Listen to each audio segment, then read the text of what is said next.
Les pido, hermanos, que vayan conmigo a Marcos, capítulo 16. Evangelio de Marcos, capítulo 16. Vamos a leer los versículos 1 al 8. Pasado el día de reposo, María Magdalena, María la madre de Jacobo y Salomé compraron especias aromáticas para ir a ungirle. Y muy de mañana, el primer día de la semana, llegaron al sepulcro cuando el sol ya había salido. Y se decían unas a otras: ¿quién nos removerá la piedra de la entrada del sepulcro? Cuando levantaron los ojos, vieron que la piedra, aunque era sumamente grande, había sido removida. Y entrando en el sepulcro, vieron a un joven sentado al lado derecho, vestido con ropaje blanco, y ellas se asustaron. Pero él les dijo: no os asustéis, buscáis a Jesús Nazareno, el crucificado. Ha resucitado, no está aquí. Mirad el lugar donde le pusieron. Pero id, decid a sus discípulos y a Pedro: Él va delante de vosotros a Galilea, allí le veréis tal como os dijo. Y saliendo ellas, huyeron del sepulcro, porque un gran temblor y espanto se había apoderado de ellas, y no dijeron nada a nadie, porque tenían miedo. Hace muchos años, alguien me preguntó cómo podía estar seguro de que el cristianismo era la religión verdadera. Porque los maometanos y los seguidores de muchas otras religiones piensan exactamente lo mismo acerca de su religión. De hecho, si habríamos nacido en otro lugar que no fuera República Dominicana, en algún país donde hubiera otra religión dominante, ¿acaso no sería posible que nosotros estuviéramos tan seguros de que esa era la religión verdadera, simplemente porque habíamos nacido en ese lugar? Yo le dije a esta persona: esa es una muy buena pregunta. Las preguntas inteligentes procuran respuestas inteligentes. Hay que hacer buenas preguntas, en otras palabras, para obtener buenas respuestas. Esa es una buena pregunta. Y te la voy a responder con una sola palabra: resurrección. Tal vez debí decirle con 4 palabras: la resurrección de Cristo. La resurrección de Cristo. Es la resurrección de Jesús lo que separa al cristianismo de todas las religiones del mundo. Mahoma está muerto, por si no te habías enterado. Confucio está muerto. Siddhartha Gautama, el Buda, está muerto. Lao Tse y Zaratustra están muertos. Pero los cristianos creemos que Jesús es el Hijo de Dios encarnado, que murió por los pecadores para darnos vida, porque Él está vivo. Nosotros creemos en Jesús porque su tumba está vacía. De no haber sido por la resurrección, no habría cristianismo. La muerte de Cristo en la cruz habría sido como cualquier otra muerte, el final de una vida desperdiciada, como dijo alguien una vez. No habría ninguna esperanza, no habría ningún evangelio que predicar si no fuera por la resurrección. Esa es la tesis del apóstol Pablo en el capítulo 15 de su primera carta a los Corintios, que es el gran capítulo del Nuevo Testamento sobre el tema de la resurrección. Algunos en la iglesia de Corinto, influenciados por la filosofía griega, estaban negando la realidad de la resurrección corporal. Y Pablo tiene que decirles en el capítulo 15, a partir del versículo 13, que si no hay resurrección de muertos, tampoco Cristo resucitó. Y si Cristo no resucitó, vana es entonces nuestra predicación, vana es vuestra fe. No habría perdón de pecados, dice Pablo, si Cristo no resucitó. Y todos aquellos que murieron confiando en Jesús, en realidad están ahora tan muertos como cualquier otro. Si hemos esperado en Cristo para esta vida solamente, somos de todos los hombres los más dignos de lástima, dice Pablo en 1 Corintios 15, 19. ¿Oíste eso? Si hemos esperado en Cristo para esta vida solamente, somos de todos los hombres los más dignos de lástima. Si la relación que tenemos con Cristo no traspasa el lindero de la muerte, si todos los beneficios de seguirle a Él se limitan al aquí y ahora, no hay seres humanos en todo el planeta más dignos de conmiseración que nosotros los cristianos. Pero Cristo resucitó, dice Pablo en el versículo 20, y Él es las primicias de una gran cosecha de resurrección. Y es ese gran evento que sustenta nuestra fe, el que estaremos estudiando en la mañana de hoy al llegar al último capítulo, y lo digo con una tristeza, al último capítulo del Evangelio de Marcos. Me dio curiosidad esta semana y me puse a revisar cuando yo prediqué el primer sermón de esta serie, y me sorprendí porque fue el 8 de marzo del año 2015. Como hoy es 11 de marzo del 2018, esta serie tiene casi 3 años predicada domingo tras domingo en las mañanas. En el día de hoy vamos a estar considerando únicamente los versículos 1 al 8, y como decíamos hace unas semanas atrás, en nuestra asamblea anual, por ciertas razones, estaremos concluyendo la serie a final de abril, en el culto de la tarde, con 1 o 2 mensajes sobre los versículos 9 al 20. Pero antes de pasar a considerar nuestro pasaje, yo quiero que ustedes noten algo interesante en la narrativa de los evangelios con respecto a la resurrección de Cristo. Así como los 4 evangelistas nos narran la muerte y sepultura del Señor el viernes en la tarde, obviamente todos ellos narran también el evento de la resurrección. Y cada uno de estos relatos contienen detalles particulares que no se encuentran en ningún otro de los evangelios. Eso quiere decir que si nosotros queremos tener un cuadro completo de lo que sucedió ese domingo en la mañana, tenemos necesariamente que leer los 4 evangelios.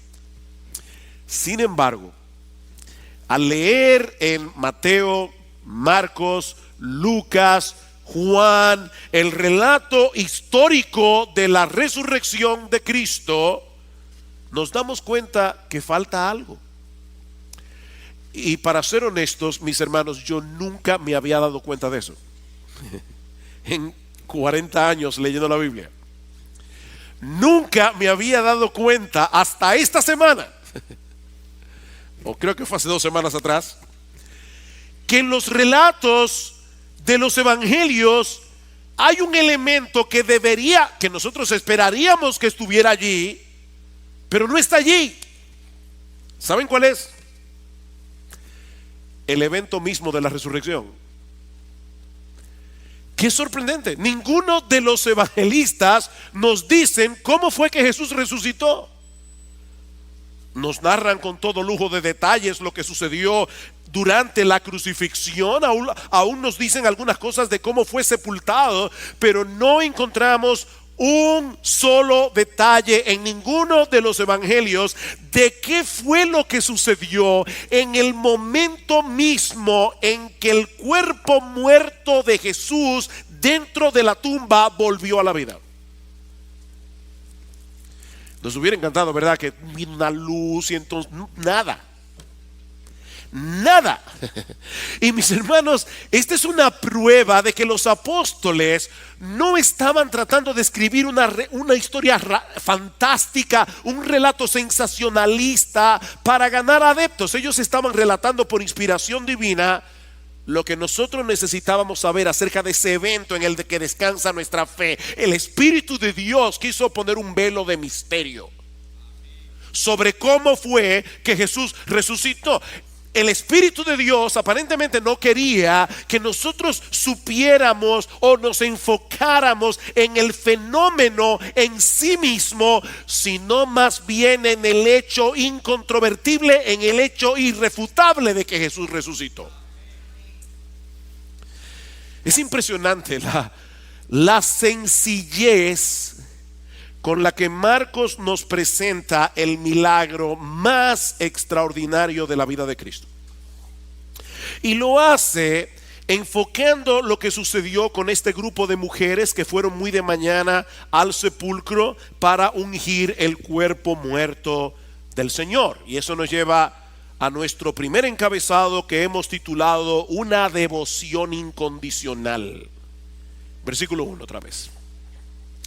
Pasado el día de reposo, María Magdalena, María la madre de Jacobo y Salomé compraron especias aromáticas para ir a ungirle. Hemos visto ya en estas últimas semanas que el Señor Jesucristo fue crucificado el viernes alrededor de las 9 de la mañana, expira 6 horas después, alrededor de las 3 de la tarde. Marcos nos dice explícitamente en el capítulo 15, versículo 42, que fue en la víspera del día de reposo que el Señor fue sepultado. Ahora, no olviden, mis hermanos, que los judíos no marcaban el inicio de un nuevo día a las 12 de la medianoche como hacemos nosotros, sino más bien a la puesta de sol, es decir, como a las 6 de la tarde. Por lo que la víspera del día de reposo no puede significar otra cosa que el viernes en la tarde entre las 3 y las 6, el día que nosotros llamamos viernes. Los judíos no le ponían nombres a los días, le llamaban primer día, segundo día, tercer día, todo en relación con el día de reposo. Pero al viernes de manera particular le llamaban el día de la preparación, y lo vemos en Marcos capítulo 15 versículo 42, porque ese era el día en que los judíos se preparaban para poder guardar apropiadamente el sabbat, porque la ley de Moisés prohibía trabajar en ese día. Como vimos en el mensaje anterior, José de Arimatea se armó de valor ese viernes en la tarde y le pidió a Pilato el cadáver de Jesús para colocarlo apresuradamente en un sepulcro que había sido excavado en la roca, dice en Marcos 15:46. Y sobre la entrada José de Arimatea mandó poner una gran piedra. Un detalle importante que Marcos incluye en este capítulo es que había un grupo de mujeres, discípulas fieles de Jesús, que le habían servido durante su ministerio en Galilea y que se habían quedado hasta el final de la crucifixión. Y algunas de esas mujeres siguieron a José de Arimatea y a Nicodemo, que se añadió un poco más tarde, para ver dónde estos dos hombres, ellas no sabían que José de Arimatea y Nicodemo eran discípulos de la secreta de Jesús. Así que ahora de repente ven estos dos individuos, miembros del Sanedrín, que toman el cuerpo de Jesús. Así que ellas los siguen secretamente para ver dónde estos hombres llevaron el cuerpo. Debido a la llegada del sabbat, estas mujeres no pudieron preparar adecuadamente, como probablemente hubiesen querido, el cadáver de Jesús. Pero tan pronto concluyó el día de reposo, a la puesta del sol del sábado, y las tiendas y los bazares volvieron a abrir por unas pocas horas, estas mujeres salieron apresuradamente a comprar especias aromáticas y en la madrugada del domingo fueron a ungir el cuerpo del Señor. Esto era algo que los judíos acostumbraban a hacer con el cadáver de sus seres queridos, como una expresión de amor.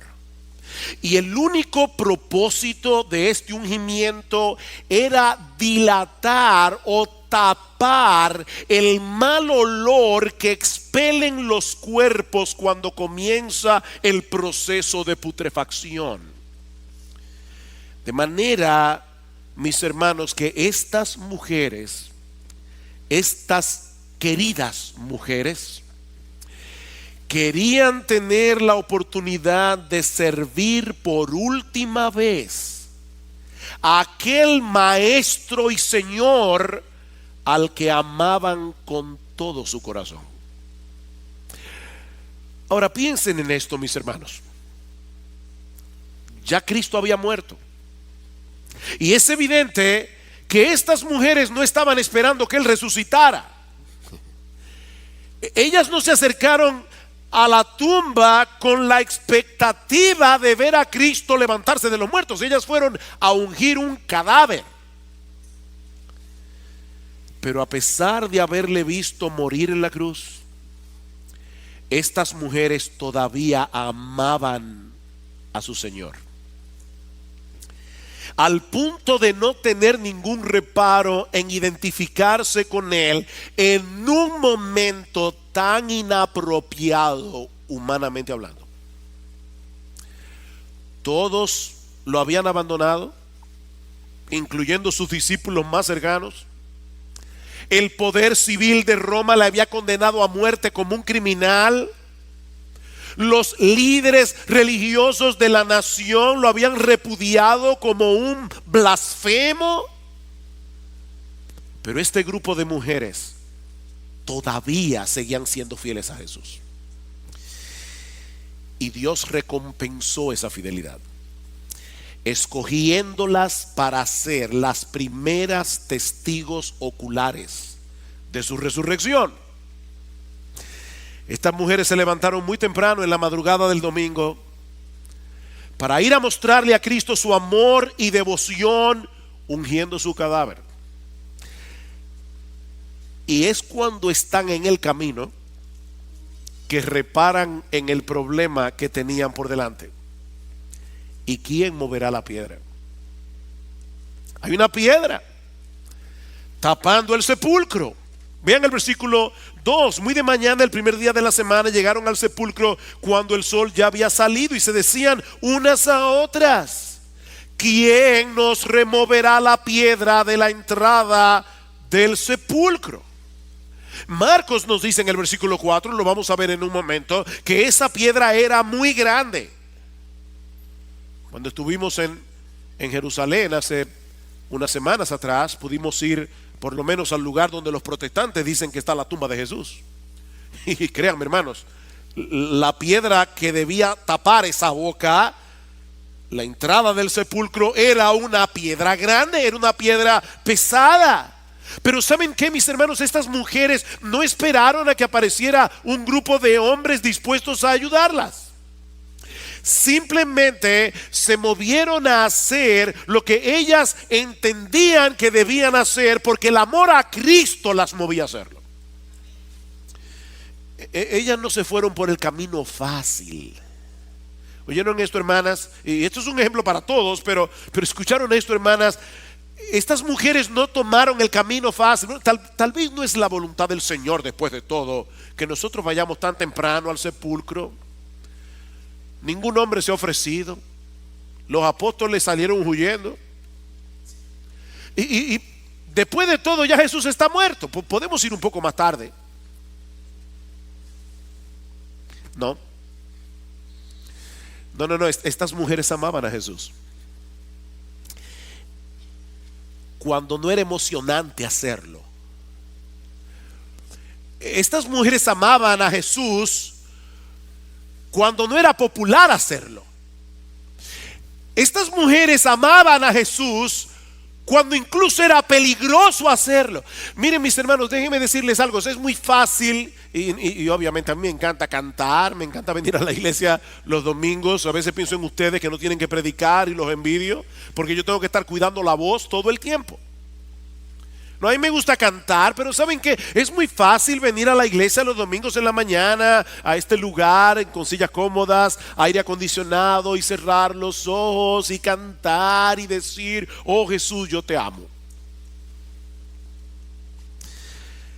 Pero el verdadero amor a Cristo es aquel que nos mueve a salir de nuestra zona de seguridad.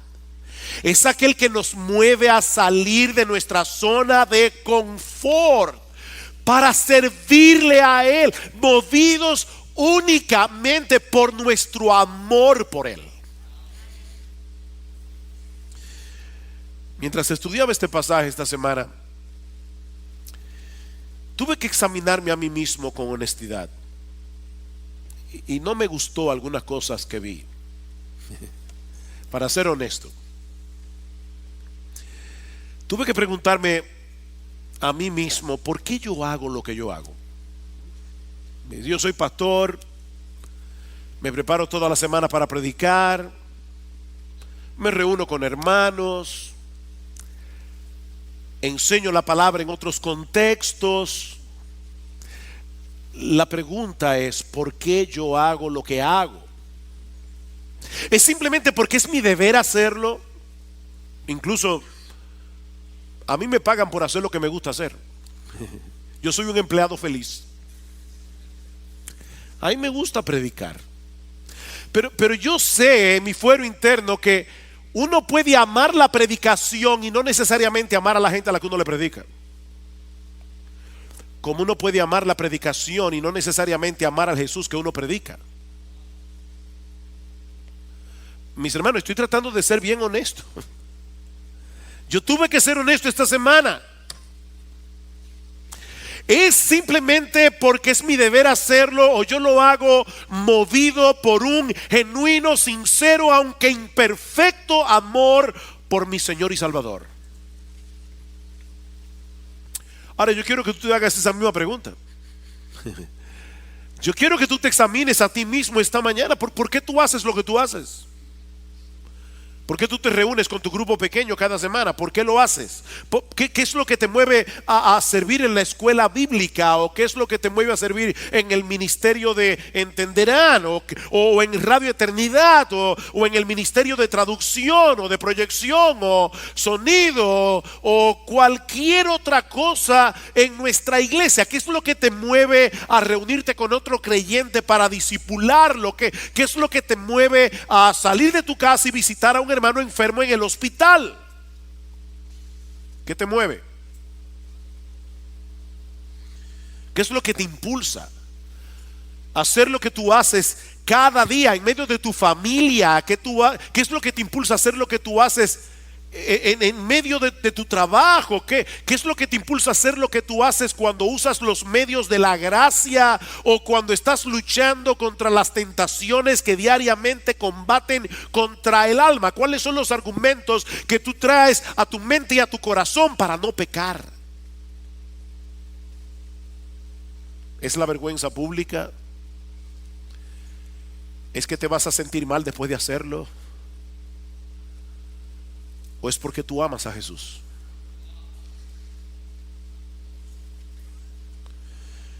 Y sí sabemos que este asunto es una lucha, porque el pecado todavía mora en nosotros, pero ¿estás luchando?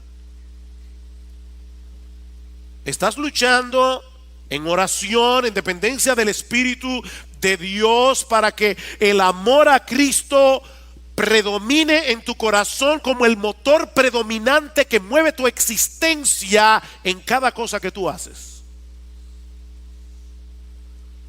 Pablo decía, es por amor a Cristo que yo tengo todas las cosas por basura.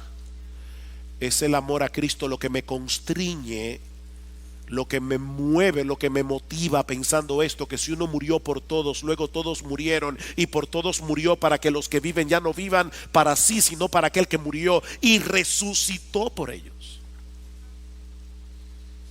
Es el amor a Cristo. Increíble, estas mujeres hicieron lo que hicieron pensando que Jesús estaba muerto. ¿Vieron eso? Ellas se levantaron de madrugada en un tiempo difícil a ungir el cadáver de Jesús. Mis hermanos, ¿qué de nosotros que sabemos con toda certeza que Él resucitó? Oh, mis hermanos, debemos pedir a Dios en oración, de verdad, que nos conceda crecer cada día más en un amor sincero, ferviente, apasionado a activo por nuestro Señor y Salvador. Un amor que nos impulse a salir de nuestra zona de confort, a salir de nuestra zona de seguridad para gastar nuestras vidas para Él. Debemos pedir eso en oración. De paso, me decía Gloria esta semana que había leído en cierto lugar que nosotros debemos cuidar el cuerpo de Cristo, que es la iglesia, como estas mujeres salieron a cuidar el cuerpo de Jesús. Nosotros podemos hacer lo que estas mujeres hicieron. Ellas lo hicieron pensando que iban a ungir un cadáver. Nosotros lo hacemos por un cuerpo que está vivo. El cuerpo vivo de Jesús, porque estamos vitalmente unidos a un Salvador victorioso que está sentado en gloria a la diestra de Dios. Sí, yo sé que la iglesia a veces parece un cadáver maloliente, pero está viva.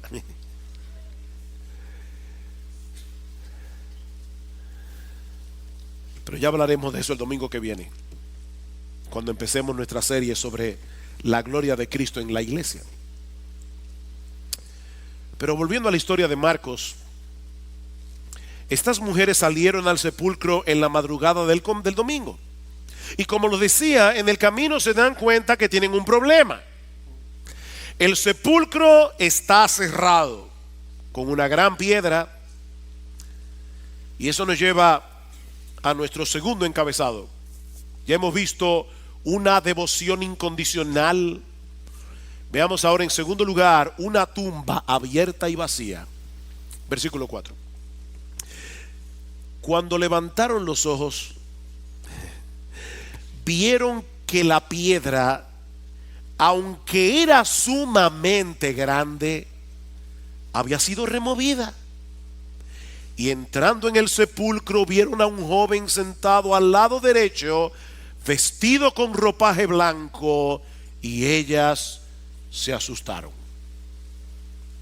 Mis hermanos, siempre debemos notar esos pequeños detalles que encontramos en el Evangelio de Marcos y que muchas veces no se encuentran en ningún otro evangelio. Marcos nos dice que al llegar al sepulcro, estas mujeres levantaron los ojos. Y eso nos ayuda a meternos en la escena, porque debemos suponer que por lo accidentado del terreno y porque todavía era oscuro cuando ellas salieron de casa, estas mujeres iban avanzando con sus ojos puestos en el camino, seguramente para no tropezar, hasta que de repente llegan a la tumba, levantan sus ojos y oh sorpresa, la piedra que tapaba el sepulcro ha sido removida. La gran piedra. Ahora recuerden, hay algo que estas mujeres no sabían, pero que tú y yo sí sabemos. Y es que durante el Sabbat, los miembros del Sanedrín, que al principio no quisieron entrar en casa de Pilato para no contaminarse, fueron a ver a Pilato para pedirle que asegurara la entrada del sepulcro, para que los discípulos no se robaran el cuerpo y luego salieran diciendo que el Señor resucitó. Así que ellos recordaban perfectamente que Jesús había anunciado su propia resurrección y no querían dejar cabos sueltos. Pilato les permite poner a un grupo de soldados a la entrada y encima de eso manda sellar la piedra, es decir, colocar el sello imperial de Roma sobre una soga a lo largo de la roca o sobre un pedazo de cera. Romper ese sello imperial era alta traición contra el imperio. Así que Jesús está muerto, enterrado en una tumba con una gran piedra delante, sellada con el sello de Roma, y una guardia romana custodiando la entrada. Pero cuando las mujeres llegaron a la tumba, no había ningún soldado. Sabemos que todos habían salido huyendo espantados. Y la piedra estaba removida. Así que ellas deciden entrar al sepulcro y en vez de encontrarse con el cadáver de Jesús, se topan con un joven. Por los otros evangelios sabemos que se trata de un ángel, sentado al lado derecho, vestido con ropaje blanco. Una vez más, cuando estábamos en Jerusalén, en ese sepulcro de la tumba que los protestantes custodian, nos dimos cuenta de ese detalle. Cuando uno entra a la boca del sepulcro, es al lado derecho que estaba la losa donde supuestamente el cuerpo de Jesús fue colocado. Hay otra tumba que es la del lado católico y tiene exactamente la misma disposición. El cuerpo estaba al lado derecho. Algo había sucedido en las primeras horas del domingo, que recuerden que inició a la caída de sol de nuestro sábado, que fue lo que llenó de espanto a los soldados que custodiaban la tumba. Dice en Mateo capítulo 28 versículo 2 que se produjo un gran terremoto porque un ángel del Señor, descendiendo del cielo, removió la piedra. Ahí está la respuesta. Un ángel del Señor descendió del cielo y removió la piedra. Y fue muy probablemente este ángel el que las mujeres encontraron dentro de la tumba unas horas más tarde.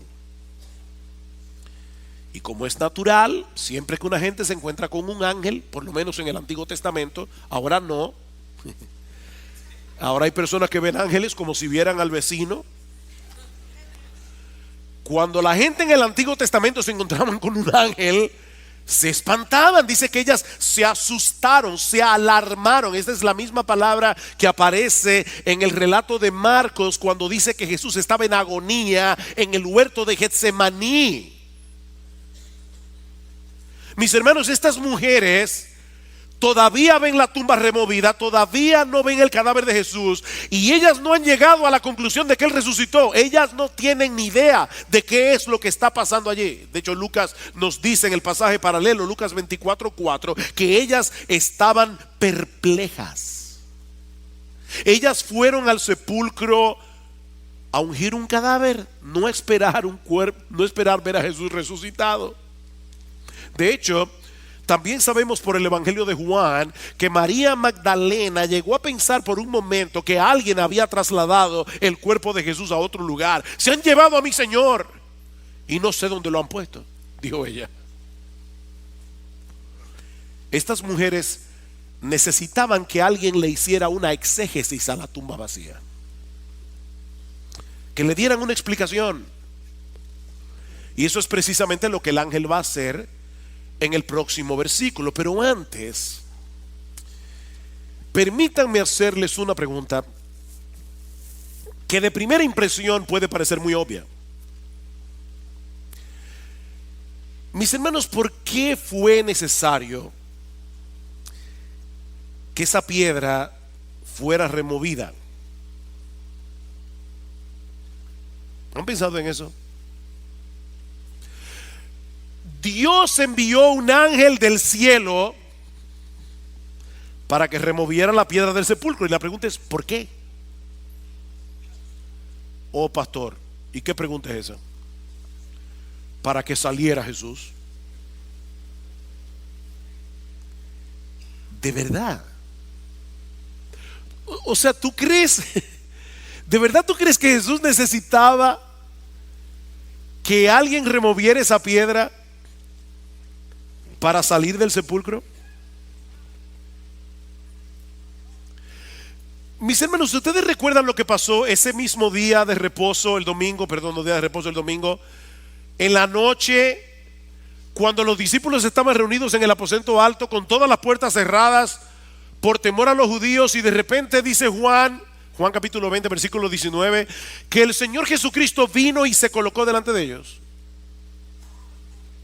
¿Por dónde entró? No sabemos porque Juan no lo dice, pero existe la posibilidad. Oigan lo que estoy diciendo, yo no estoy siendo dogmático con esto, pero existe la posibilidad de que el cuerpo resucitado de Jesús poseyera propiedades nuevas que le permitieran traspasar puertas cerradas. A donde estoy tratando de llegar es al punto de entender que Jesús hubiera podido salir de esa tumba de otra forma. Pero como bien señala Steve Lawson, Esa piedra no fue removida para que Jesús pudiera salir, sino para que el mundo pudiera entrar.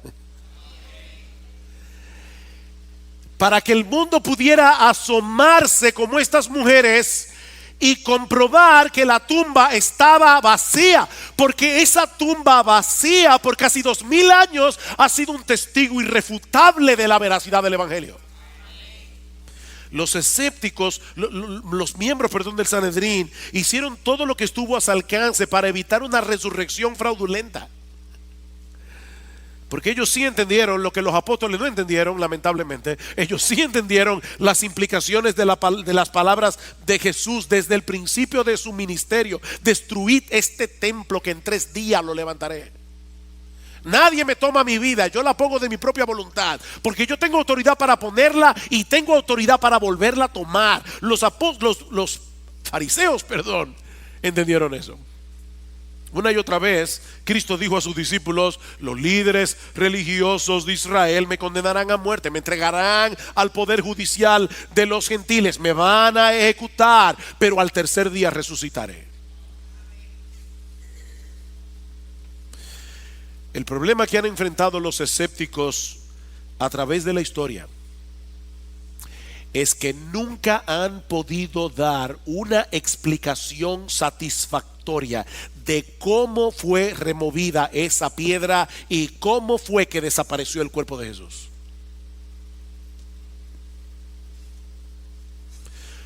Sabemos con toda certeza que en el primer siglo hubo un grupo de hombres que salieron predicando por todas partes que Jesús había resucitado de los muertos. Y el cristianismo tuvo el impacto que tuvo en todo el imperio romano y ha tenido un avance imparable hasta el día de hoy. ¿Saben por qué? Porque nadie ha podido mostrar su cadáver para desmentirlos.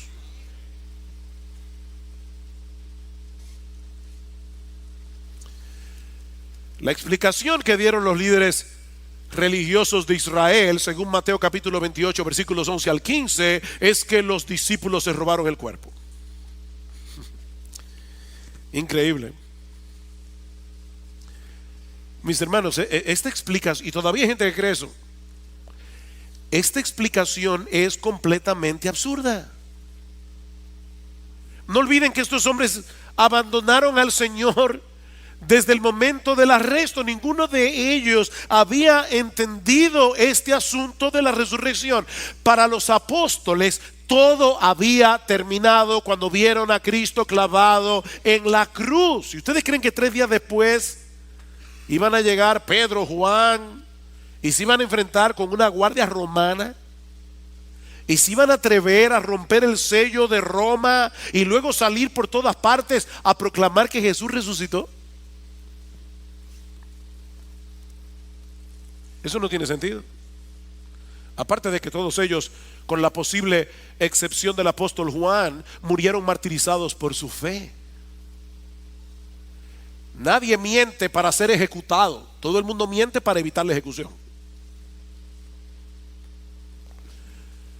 Por otra parte, ¿de verdad es lógico pensar que el Nuevo Testamento fue escrito por un grupo de personas desquiciadas que se inventaron la mentira de la resurrección y después estuvieron dispuestos a dar su vida por la mentira que se habían inventado?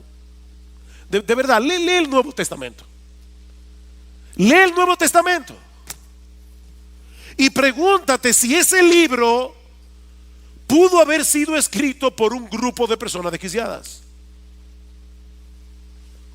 ¿O qué explicación podemos dar a la transformación de Saulo de Tarso?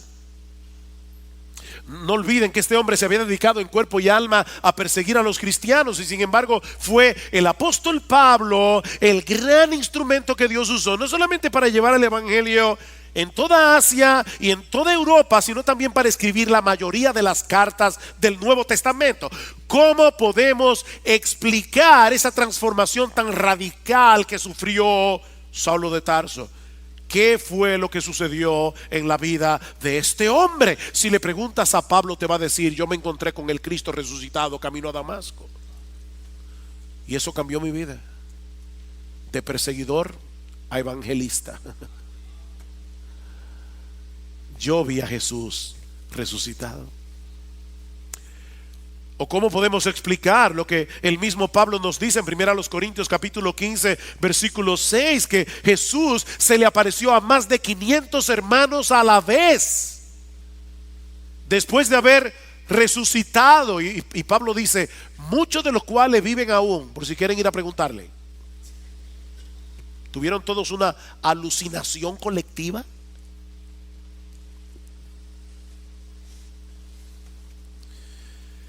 ¿Qué fue lo que sucedió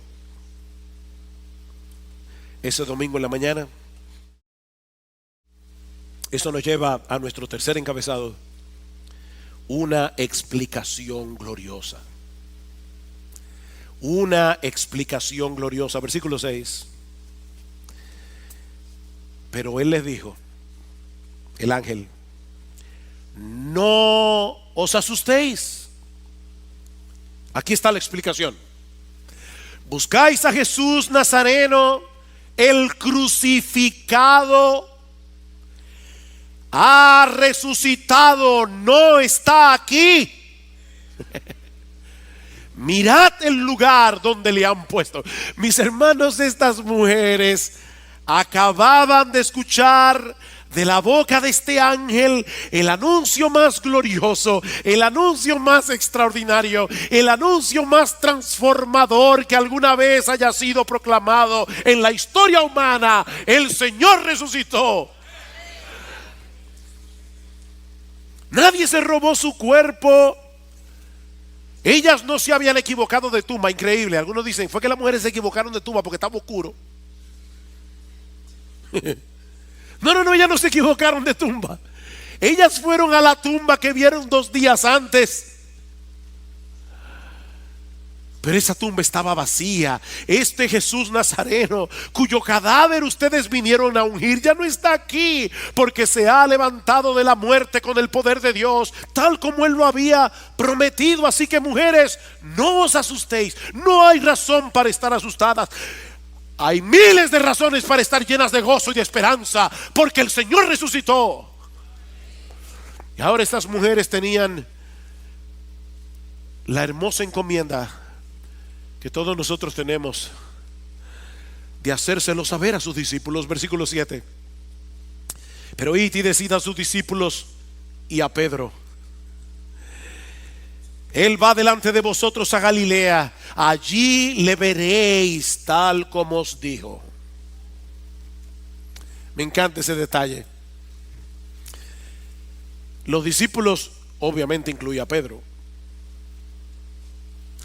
pero el ángel había recibido probablemente una encomienda de Dios, una encomienda del Cristo resucitado. Cuando lleguen las mujeres al sepulcro para ungir mi cuerpo, diles que vayan a los discípulos y especialmente a Pedro, y que le digan que yo resucité. ¿Y por qué a Pedro? Por lo que había pasado unos días antes. Marcos capítulo 14 versículo 27. Jesús les dijo cuando salieron del aposento alto después de celebrar la última Pascua, la última cena: todos vosotros os apartaréis de mí, porque escrito está, heriré al pastor y las ovejas se dispersarán. Pero después de que yo haya resucitado, iré delante de vosotros a Galilea. Eso es lo que el ángel les está diciendo. Recuerden las palabras: díganle a los discípulos que se vayan a la Galilea, porque eso fue lo que él les dijo antes de morir. Y entonces Pedro le dijo: aunque todos se aparten, yo sin embargo no lo haré. Ay, Pedro, mi querido Pedro, en verdad te digo que tú hoy, esta misma noche, antes de que el gallo cante 2 veces, me negarás 3 veces.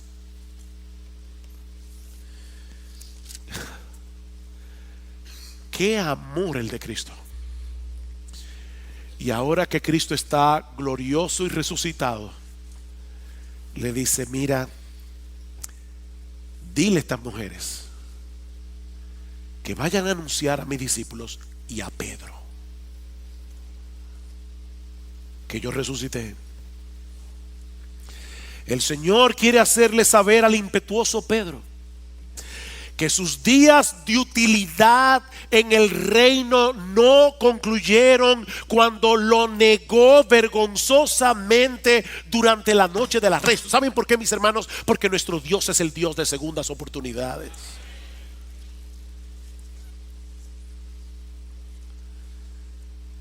Ve y dile a Pedro, ve y dile a Pedro y a todos los discípulos que deben ir a Galilea, como yo les dije antes de morir, porque allí me encontraré con ellos en el mismo lugar donde Cristo los llamó. ¿Recuerdan?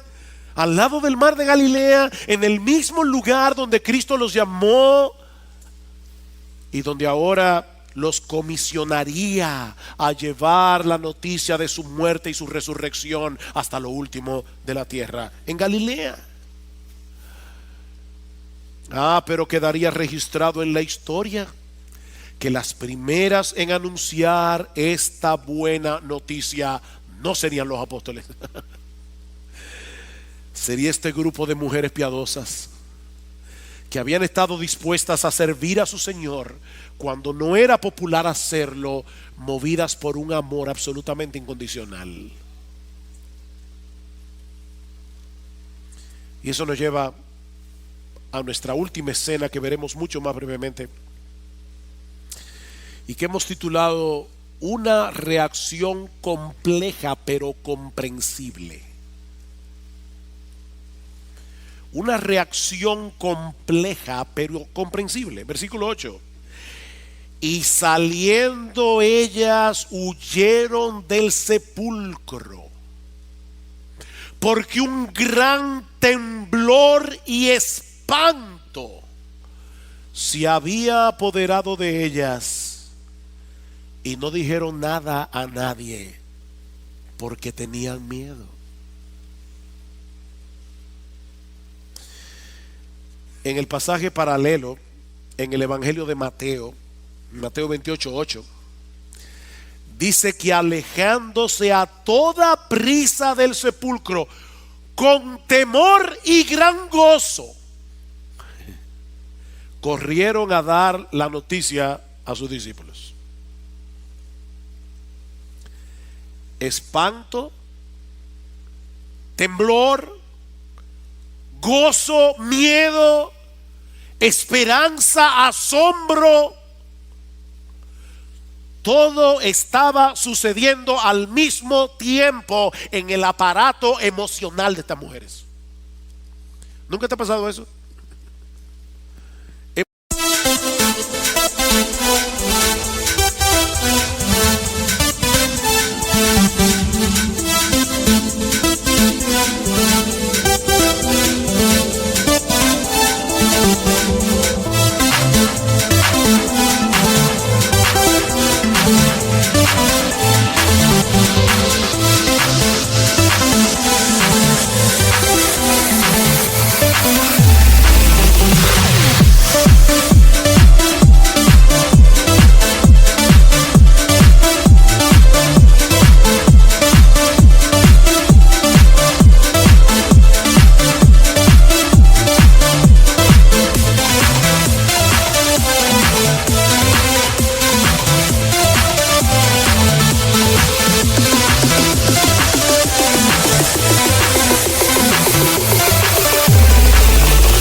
Emociones mezcladas.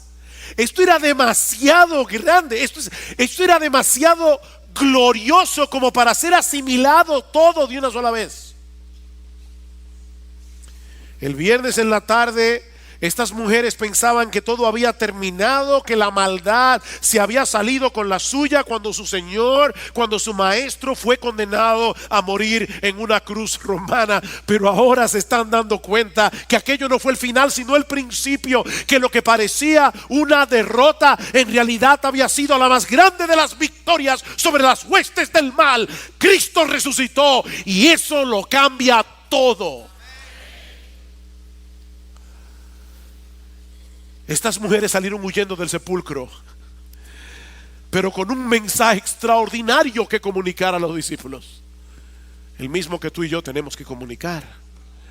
Cuando Marcos nos dice que ellas no dijeron nada a nadie, y recuerden que eran mujeres. Cuando Marcos nos dice que estas mujeres no dijeron nada a nadie, se refiere al hecho de que ellas no fueron por ahí a contarle a todo el mundo que el Señor había resucitado. Pero sabemos, como dice Mateo y por lo que dice Lucas 24, que sí comunicaron la noticia a los apóstoles como el ángel les ordenó. Y de paso, esta es otra evidencia incidental de la veracidad histórica de los evangelios. Porque en los días del Señor se le daba muy poca credibilidad a las palabras de una mujer. Tanto así que en una corte legal el testimonio de una mujer se comparaba al testimonio de un esclavo o al testimonio de un criminal. Si esta historia hubiera sido inventada por los apóstoles, jamás habrían incluido el detalle de que las primeras testigos oculares de la resurrección y las primeras en anunciar este mensaje fue un grupo de mujeres. Jamás habrían puesto eso en la historia. Pero eso fue lo que sucedió ese domingo en la mañana. Mis hermanas, escúchenme. Dios quiso que los apóstoles que iban a colocar el fundamento doctrinal de la iglesia se enteraran de la resurrección por este grupo de mujeres piadosas.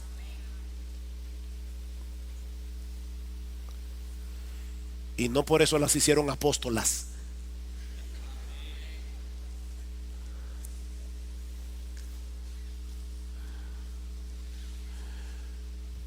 Queridos hermanos,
la resurrección de nuestro Señor Jesucristo no es una leyenda mítica.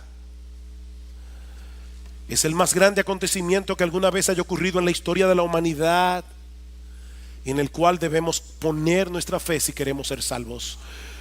Nuestro Señor fue entregado por nuestras transgresiones, dice Pablo en Romanos capítulo 4 versículo 25, pero fue resucitado para nuestra justificación. Es por la resurrección de Cristo que nosotros sabemos con toda certeza que el Padre en los cielos aceptó su sacrificio sustitutivo en la cruz del Calvario para que ninguno de nosotros, sus hijos, tuviéramos cuentas pendientes con el tribunal de Dios.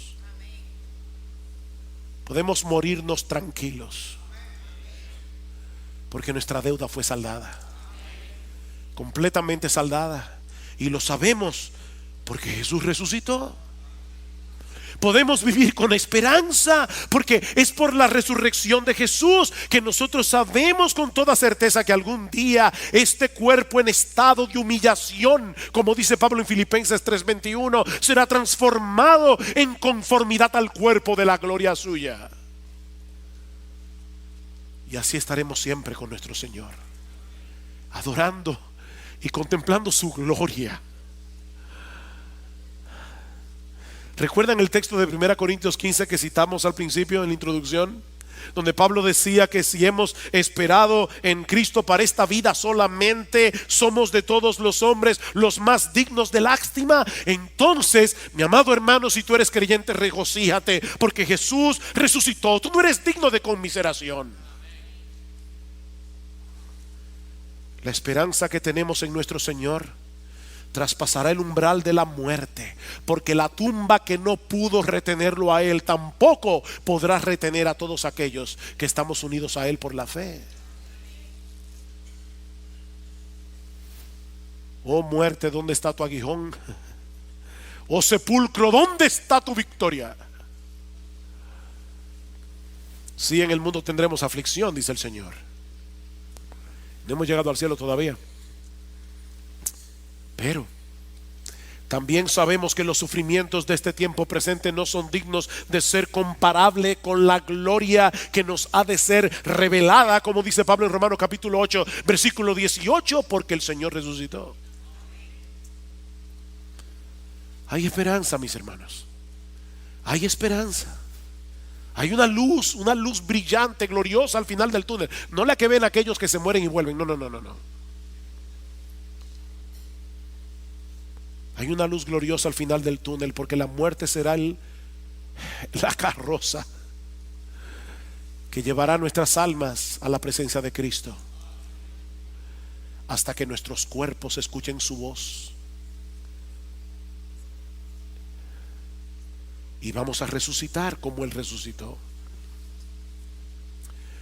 Mientras tanto, mis hermanos, proclamemos sin cansancio este glorioso mensaje, este glorioso evangelio de salvación a tiempo y fuera de tiempo. No solo porque este es un mensaje digno de ser contado, sino porque es un mensaje urgente. Este es un mensaje urgente. En ningún otro hay salvación. Óyeme, mi hermano, en ningún otro hay salvación. No lo olvides. Mahoma está muerto, Confucio está muerto, Buda está muerto, Lao Tse está muerto. Todos los líderes religiosos que fundaron religiones están muertos. En ningún otro hay salvación. No hay salvación fuera del Cristo resucitado, porque no hay otro nombre bajo el cielo dado a los hombres en el cual podamos ser salvos. Este es un mensaje urgente que debemos proclamar a tiempo y fuera de tiempo. Y mi amigo, si tú estás aquí sin Cristo en esta mañana, por favor no te vayas de este lugar sin rendirte por completo a Él como Señor y dueño de tu vida. Deposita tu fe en Él como aquel que murió y resucitó para reconciliarnos con Dios. Ven, mi amigo, a Cristo en arrepentimiento y fe. Que si confiesas con tu boca a Jesús por Señor y crees en tu corazón que Dios le resucitó de los muertos, serás salvo. Y Pablo no está hablando allí de venir ahora aquí al frente y levantar tu mano y decir yo confieso. No, es vivir una vida de confesión de que Jesús es tu Señor, tu dueño, tu amo, tu rey.